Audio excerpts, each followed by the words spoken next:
अस्सलाम वालेकुम वरहमतुल्लाहि वबरकातहू। तो कैसे हो आप सब? आई होप आप सब अच्छे होंगे, खैरियत से होंगे।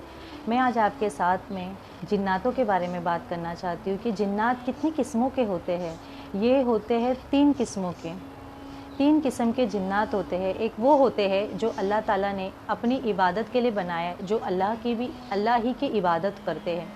और एक ये जिन्नात होते हैं जो हम पे नज़र रखे हुए रहते हैं, वो हमारी पूरी ज़िंदगी हम पे नज़र रखे रहते हैं। वो हमें देख सकते हैं, हम उन्हें नहीं देख सकते, क्योंकि अल्लाह ताला ने हमारे आँख में एक ऐसा पर्दा बनाया है जो कि हम उनको नहीं देख सकते। क्योंकि अगर हमने उनको देख लिया तो फिर हम उसके बाद ज़िंदा नहीं रहेंगे, क्योंकि वो इतने भयानक, इतने डरावने होते हैं। और तीसरे जो होते हैं, ये जो जानवर होते हैं, कुत्ता, बिल्ली, इन या सांप हो गए, ये उनके लिए होते, मतलब उस प्रकार के जिन होते हैं, उस तरह के।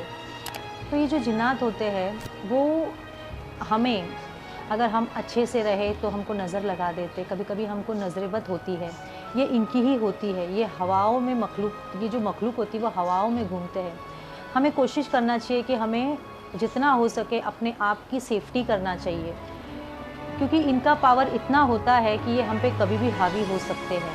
बेशक जब हम नहाते हैं तो हमें कोशिश करना चाहिए कि हम पूरा दरवाज़ा बंद करके नहाएं, क्योंकि इनकी नज़र हमारे ऊपर ही होती है। और हमें कभी भी आईने के सामने कपड़ा नहीं बदली करना चाहिए, या खुले में कपड़ा नहीं बदलना चाहिए। हमें जितना हो सके, खास करके लेडीज़ों की बात है, ये जिन्नात जो होते हैं वो लेडीज़ों को ही ज़्यादा परेशान करते हैं। मैं एक छोटा सा वाक़या अपने साथ जो हुआ है, जो मैंने आपके साथ में शेयर किया है, जो मैंने झेला है। अल्लाह ताला ने इसीलिए हमें पर्दे का हुक्म दिया है, क्योंकि ये जो मखलूक जो हम पे 24 घंटे नहीं, पूरी ज़िंदगी हमारे ऊपर जो नज़र रखे रहती है ना, इसीलिए अल्लाह ने पर्दे का हुक्म दिया है कि आप पर्दा करो। लेडीज़ को ज़्यादा मेकअप करने के लिए इसीलिए मनाही है, खुशबू लगाने के लिए मनाही है, क्योंकि यही सब चीज़ों से वो हमारे पीछे आते। बाल खुले करने के लिए मनाही है, मना किया है इस्लाम ने। इतनी, मतलब लेडीज़ों को इतने अपने हिफाजत करने के लिए कहा है। तो हमें कोशिश करना चाहिए कि हम इन सब से अपनी हिफाजत करें। हमको कोशिश करना चाहिए कि हमको रोज़ हर नमाज के बाद ला हौल वला कुव्वत इल्ला बिल्लाह पढ़ना चाहिए। अल्हम्दुलिल्लाह, ये इतना पावरफुल है। मैं आपके साथ में एक अपना छोटा सा वाक़या शेयर करना चाहूँगी, जो मेरे साथ में हुआ है कि मेरे ऊपर जिन्नात हावी हो गया था। जो आपने मेरा वीडियो देखा होगा, वो मेरी कुछ गलतियों की वजह से हो गया। वही बोल रही, मेरी कुछ गलतियों की वजह से हो गया, क्योंकि मैंने कुछ ऐसा किया होगा, इसीलिए मुझ पे वो हावी हो गया। तो ला हौल वला कुव्वत, मैं वो सोचना भी नहीं चाहती, लेकिन मैं ये टॉपिक आपके साथ में इतना इसीलिए शेयर करती हूँ ताकि एक लेडीज़ भी अगर अपने आप को मेरी बातों के बाद बदले तो अल्हम्दुलिल्लाह मैं अल्लाह का शुक्र अदा करूँगी। तो मेरे साथ में ये वाक़या हुआ था कि मेरे ऊपर जिन्नात हावी हो गया था। मैं, जब हमारे ऊपर ये प्रॉब्लम्स, ये सिम्पटम्स होते हैं, तो आप ये सोच लो कि सबसे पहले तो आपकी नींद चली जाएगी। आपको नींद नहीं आएगी रात रात भर। वो जो टाइम होता है रात का, वो टाइम पे मुझे नींद नहीं आती थी। मेरा सोने का वक़्त सुबह 5 बजे के बाद होता था, क्योंकि रात भर नींद ही नहीं आती, क्योंकि ये टाइम उनका होता है। ये जब किसी पे हावी होते तो ये उनको सोने नहीं देते, परेशान करते।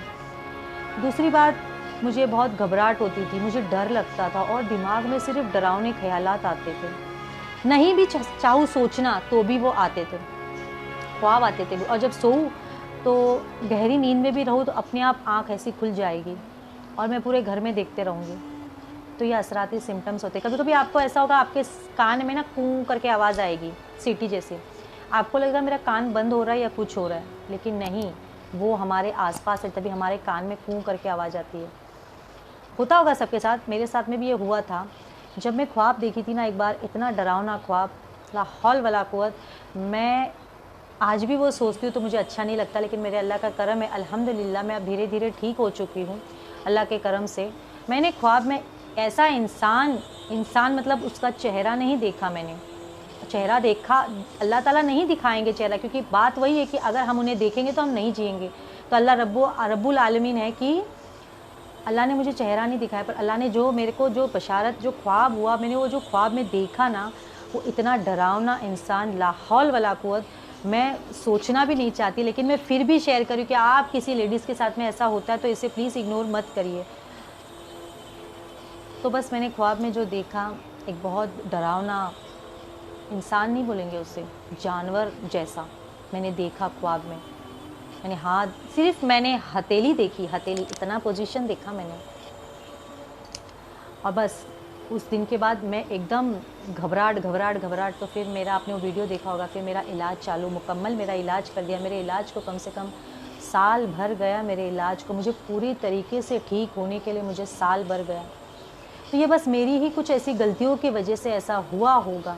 आप लोग कोशिश करिए, आप लोग बाहर जाते हो तो आप नोज़पीस लगाइए, क्योंकि ये मखलूक हवा में भी घूमती है और हमारे आसपास में भी रहती है। वो 24 घंटे हमारे ऊपर नज़र रख के रहती है, जो हमारे काम बिगाड़ती है।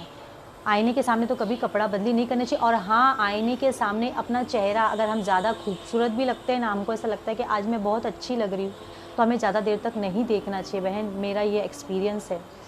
अगर हम ज़्यादा अपने आप को निहारते हैं ना, तो हमको उस पर भी नज़रें बद होती है। मैंने कहा ना कि वो चीज़ हमारे नज़रों में बैठी हुई रहती है, जो हमको घूरते रहती है, तो हमें नज़रें बद हो जाती है, हमारे बालों को नज़र लग जाती है। तो अगर हमारे कोई बॉडी के पार्ट्स अगर अच्छे लग रहे हैं, तो हमें खुद को भी देख के माशाल्लाह बोलना चाहिए और अल्हम्दुलिल्लाह बोलना चाहिए, क्योंकि अल्लाह हमारी हिफाजत करता है। फिर कभी कभी किसी के बहुत सारे बाल झड़ जाते हैं, किसी के चेहरे पे बहुत सारे पिंपल आ जाते हैं, तो ये सब नज़रें बद का ही कारण है। मेरे साथ खुद हुआ है। मेरे पूरे, जब ये मुझे प्रॉब्लम हुआ था, मेरे पूरे बाल एकदम ज़्यादा हेयर फॉल हो गया था। मैं आज जब वो चीज़ें पढ़ती हूँ ना, तो ये सब मैं रियल मानती हूँ कि मेरे साथ में ये हुआ और ये सच्चाई है, हमारे हदीसों में बयान किया हुआ है। मेरे बहुत सारे हेयर फॉल हो गए, मेरे एक टाइम पे इतने इतने बाल निकलते थे। सब यही बोलते थे, नज़रें बद हो गई है, नज़रें बद हो गई है, चेहरा पूरा ख़राब। आप आज जो निखत को देख रहे हैं, आप तब की निखत को देखते आप यकीन नहीं मानते थे। लेकिन अल्हम्दुलिल्लाह मेरे अल्लाह का ऐसा करम हुआ, उसके बाद से मैं सिर्फ़ अल्लाह के राह में हूँ। और अभी अल्लाह के फ़ज़ल व करम से मैं आपको सबसे अच्छी बात ये बोलना चाहूँगी कि आप अगर चाहते हो आपकी हिफाजत हो, तो आप कुछ भी मत करो, आप ला हौल वला कुव्वत इल्ला बिल्लाह, बस इतना ही हर नमाज के बाद एक तस्बीह पढ़ो ना, आपके दिमाग में कभी बुरे ख्याल ही नहीं आएंगे। मैं उस टाइम पे रात को सोती नहीं थी, मैं महसूस करती थी कि मेरे आजू बाजू में कोई है। मैं अपने बॉडी को फील, ऐसा टच करने का मैं उस टाइम पे फील करती थी, मैंने खुद महसूस किया था उस टाइम पर, ला हौल वला कुव्वत। हाँ, लेकिन आज ऐसा होता है कि आज मेरे अंदर से पूरा डर ख़त्म हो गया। अब मैं किसी से नहीं डरती। पहले मैं डर डर के रहती थी।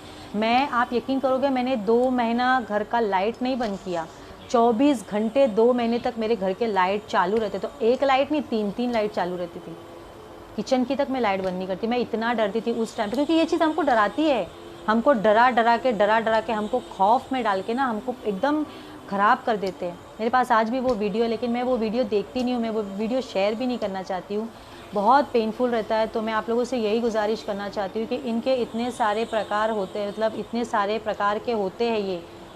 एक अल्लाह की इबादत करने वाले, एक हम पे नज़र रखने वाले, दूसरों की बेटियों पे, बीवियों पे, बच्चों पे बुरी नज़र रख के उन पे हावी होने वाले, और तीसरे जो होते हैं ये जानवरों में होते हैं। तो आप लोग कोशिश करिए, नमाज़ तो हमें पढ़नी ही पढ़नी है। हम जितना नमाज़ पढ़ेंगे ना, हमारी हिफाजत उतनी ज़्यादा। जो इंसान नमाज से दूर हो जाता है ना, वो इंसान इन चीज़ों का दोस्त बन जाता है। ये चीज़ें फिर उनको सिर्फ बर्बाद करने लग जाते हैं, जो मैं आपको बोल रही हूँ। क्योंकि मैं भी पहले नमाज़ नहीं पढ़ती थी। मैं पहले कभी तो महीने में 1-2 बार नमाज़ पढ़ती थी, क्योंकि नहीं, अंदर से नहीं होता था। और अभी एक टाइम की भी नमाज़ छूटती है तो ऐसा, एक दिन अगर नमाज़ ना पढ़ो तो ऐसा लगता है, रोना आता है नमाज़ ना पढ़ो तो। अल्हम्दुलिल्लाह मैं तो नमाज़ पढ़ती हूँ, और आप लोग भी कोशिश करिए कि नमाज़ पढ़िए। ख़ास करके लेडीज़ों को ही यही प्रॉब्लम ज़्यादा होती है, आपने देखा होगा। तो अपनी हिफाजत खुद करिए। ला हौल वला कुव्वत तो आप कसरत से पढ़ते रहिए। आप रास्ते में भी जा रहे ना, कभी कभी ऐसा होता है कि हमको अंदर से डर लगता है किसी चीज़ का, तो हमको यही पढ़ते रहना चाहिए। आप ऐसा पढ़ो, 2-3 दिन में ही आपके अंदर से सारा डर ख़त्म हो जाएगा। मेरे अंदर से हुआ अल्हम्दुलिल्लाह। अल्लाह के कलाम में, अल्लाह की एक एक आयत में इतना पावर है ना, कि इंसान अपने आप को अगर ठीक करना चाहता है वो खुद कर सकता है, लेकिन उस टाइम पे उतना होश नहीं होता है। वो चीज़ इतना हमें परेशान कर देती है, इतना खौफ और डर से हमें पागल कर देती है वो चीज़, कि हमारा किसी चीज़ में ध्यान नहीं रहता है, हम सिर्फ डरते रहते हैं। मैंने कभी नहीं सोचा था मेरे साथ, मैं लोगों को ऐसा देखती थी कि ऐसा लोगों के साथ होता है, मैंने कभी नहीं सोचा था ये मेरे साथ पर्सनली होगा। और शायद अल्लाह को कुछ दिखाना होगा, शायद मेरा ये होने का वजह, ये मेरा पर्दा नहीं करना, मेरे खुले बालों से घूमना, मेरा नमाज नहीं पढ़ना, ये सारी वजह के अल्लाह ने मुझे इसी दुनिया में सुधारने के लिए ये सब किया होगा। तो कोई बात नहीं, मैं सुधर गई हूँ। मैं चाहती आप लोग भी अपनी हिफाजत करो, ताकि कोई लेडीज़ के साथ में ऐसा ना हो। और किसी के साथ में ऐसा हो रहा है तो वो ये पढ़िए, एक बार हर नमाज के बाद एक तस्बीह आपको ये पढ़नी है और आयतल कुर्सी पढ़ा कीजिए। आयतल कुर्सी जितना दम कर करके आप पियोगे ना, जितना आप कोशिश करिए आयतल कुर्सी 2-3 बार पढ़ो, 5 बार पढ़ो, आप दम करके पियो। आपके अंदर जो भी चीज़ें, आप ऐसे खुद का इलाज करके आप खुद को ठीक कर सकते हो। होप आपको ये वीडियो अच्छी लगी होगी। ये मेरा पर्सनल एक्सपीरियंस था जब मुझे असराती प्रॉब्लम हुए थे, जब मुझे जिन्नाती प्रॉब्लम हुए थे, जब मैंने खुद बयान किया था ये सारी चीज़ें। मेरे हस्बैंड थे वहाँ पे, मेरा वो चीज़ों का भी वीडियो है, पर वो चीज़ मैं यहाँ पे नहीं डालना चाहती हूँ। तो जब मेरे साथ में ये प्रॉब्लम हुआ था ना, तो मैंने ये फ़ेस किया था, और आप भी अगर कोई फ़ेस कर रहे हो तो आप लोग प्लीज़ अपनी हिफाजत करिए, पर्दा करिए, और कोशिश करिए कि आप आईने के सामने ना अपने आप को ज़्यादा निहारें, ना कपड़े बदली करिए, ना ज़्यादा खुशबू लगाइए। अगर आपको खुशबू लगाना भी है तो मुझे किसी ने बताया है कि अगर आपको खुशबू लगाने का शौक़ है, अगर आपको लग रहा है मुझे लगाना चाहिए, तो आप 11 बार आयतल कुर्सी उस पे दम करिए, आगे पीछे दरूद शरीफ लगा के। ये मुझे किसी ने बताया है, आप भी वो करिए, तो फिर आप वो इतर या जो भी खुशबू लगाएंगे तो आपके ऊपर कोई बुरी चीज़ हावी नहीं होगी। होप आपको ये वीडियो अच्छा लगा होगा। प्लीज़ मेरे चैनल को लाइक, शेयर और सब्सक्राइब कर दीजिए। मैं ऐसी बहुत सारी चीज़ें आपके साथ में शेयर करना चाहती हूँ, बहुत सारी चीज़ें आपको बताना चाहती हूँ, तो मेरे चैनल को प्लीज़ आप लाइक, शेयर, सब्सक्राइब कर दीजिए। तो मिलते हैं एक नेक्स्ट वीडियो के साथ में। अस्सलाम वालेकुम व रहमतुल्लाहि व बरकातहू।